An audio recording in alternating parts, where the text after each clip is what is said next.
Well, the light is beginning to fade on this cold and snowy day here in Superior, Colorado, as we continue with our Baton List Old Year resolutions here coming up on the end of 2019. And this is another one about my grandpa, Albert Augustus Rao.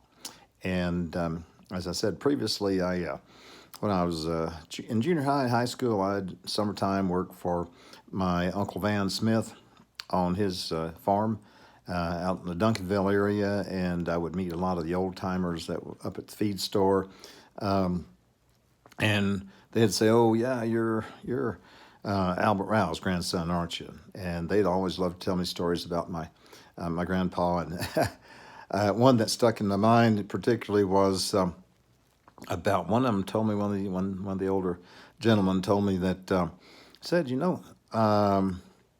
he just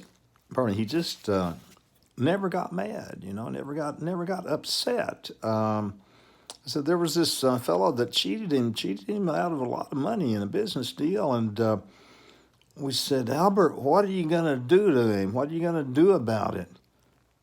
And he said, nothing. And we said, nothing? He said, yeah, nothing. I figure it hurts him more than it does me.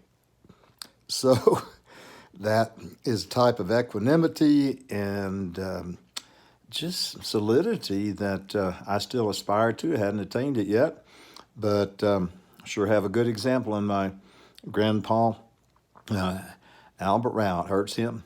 Like he said, hey, somebody cheated me, a lot of money, hurts him more than it hurts me. Of course, in those days, when reputation, we gotta rewind many decades to get back to those days when your reputation was your life in a community. I mean, you didn't have as much mobility as we do in those days, and if you wanted to be okay in the community, you had to have a good reputation. And I think Grandpa understood that that guy had pretty much blown his reputation, and so he figured that was vengeance enough, and he wasn't the type of man to take vengeance anyhow. So sure, I'm glad I have had and still have that role model in my grandpa Albert Augustus Rao.